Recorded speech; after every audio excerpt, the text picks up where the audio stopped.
Now the phases of photosynthesis. Photosynthesis के अगर हम लोग देखें ब्रॉड लेवल पे तो दो फेज़ हैं पूरी प्रोसेस के। पहला फेज़ जो होता है उसको बोलते हैं लाइट रिएक्शन।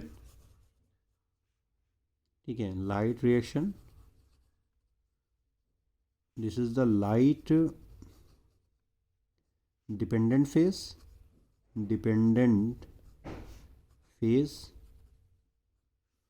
और दूसरा जो फेज़ होता है उसको हम लोग बोलते हैं dark phase. This is the light dependent dependent independent independent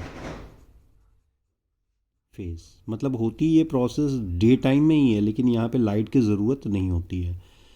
तो ओवरऑल अगर फेजेस की बात हम कर रहे हैं तो दो फेजेस हैं पूरे के पूरे फोटोसिंथेसिस प्रोसेस के। एक तो लाइट रिएक्शन, दूसरा डार्क रिएक्शन या डार्क फेज। इस फेज़ में अगर हम लोग देखें तो दो अलग अलग फेजेस हमको और मिलते हैं। एक होता है cyclic photo cyclic photo phosphorylation, और दूसरा होता है नॉन साइक्लिक फोटो फास्फोराइलेशन। ठीक है, जबकि जो डार्क फेज है, डार्क फेज में अगर आप देखें तो C3 साइकिल चलती है। इस C3 साइकिल में ग्लूकोज का फॉर्मेशन होता है। अब वापस आ जाते हैं लाइट रिएक्शन में। लाइट रिएक्शन है क्या यहाँ पर? देखिए, जो लाइट रिएक्शन है, लाइट रिएक्शन, इसमें इंपॉर्टेंट पॉइंट्स क्या हैं? दो पॉइंट्स अभी ऊपर हमने देखे कि दो तरह का रिएक्शन चलता है। एक तो है साइक्लिक फोटोफॉस्फोरिलेशन, दूसरा है नॉन साइक्लिक फोटोफॉस्फोरिलेशन। तो दोनों को अलग अलग एस्पेक्ट्स में समझना पड़ेगा हमको। जैसे मैं अगर आपको समझाने की कोशिश करूं तो पहली बात करते हैं हम नॉन साइक्लिक की। नॉन साइक्लिक फोटो फोटोफॉस्फोराइलेशन की। इसकी ख़ास बात क्या है, पहले उसे समझ लीजिए। नॉन साइक्लिक फोटोफॉस्फोराइलेशन जो होता है, इसमें वाटर ब्रेक करता है,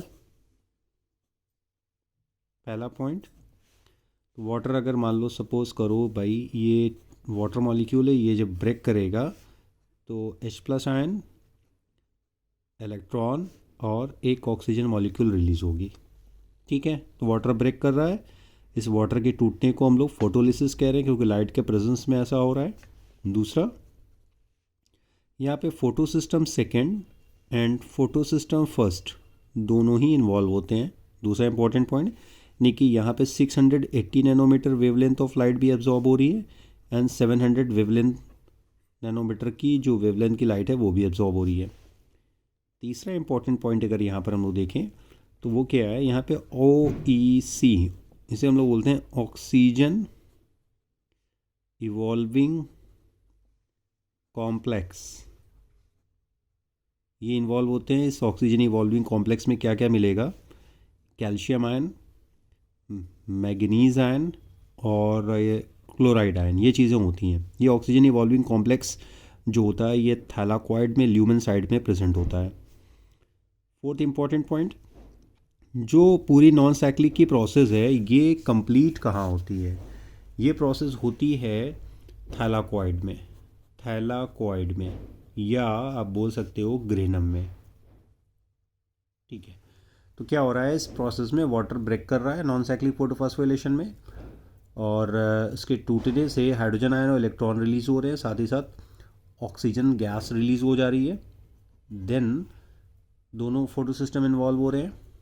ऑक्सीजन इवॉल्विंग कॉम्प्लेक्स इन्वॉल्व हो रहा है, जो इसका कंपोजिशन है कैल्शियम आयन, मैग्नीशियम आयन और क्लोराइड आयन।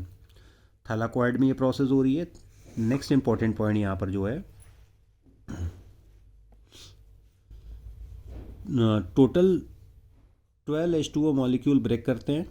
तो 12H2O मॉलिक्यूल जब ब्रेक करेंगे तो कुल मिलाकर 24H+ आयन, 24 इलेक्ट्रॉन और 6 मॉलिक्यूल ऑफ ऑक्सीजन रिलीज़ होगा। राइट, ये जो दो H+ आयन और इलेक्ट्रॉन रिलीज़ हो रहे हैं, इनका इस्तेमाल होता है एसिमिलेटरी पावर की सिंथेसिस में, जैसे कि NADPH और ATP, इनकी सिंथेसिस होती है।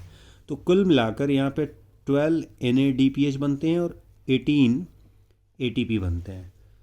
अगर आप इसको सीधा सीधा कैलकुलेशन देखें तो पर H2O मॉलिक्यूल 1.5 ATP बन रहे हैं और 1 NADPH बन रहा है, NADPH, राइट।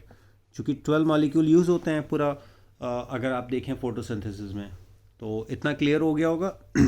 अब थोड़ा सा आते हैं नॉन साइक्लिक, तो हो गया। अच्छा, नॉन साइक्लिक का एक बात बड़ा इंपॉर्टेंट और है कि यहाँ पर अभी प्रोसेस को जब देखेंगे तो वहाँ समझेंगे। इलेक्ट्रॉन जब इमिट करता है, emit from photo system second से जब ये निकलता है, तो ये रिटर्न बैक नहीं करता है, ठीक है, not return back to PS second, या वापस नहीं आता है। तो निकलेगा तो चला जाएगा फोटो सिस्टम फर्स्ट पे और फिर वहाँ से उसका इस्तेमाल हो जाता है NADPH की सिंथेसिस में, ध्यान रखिएगा।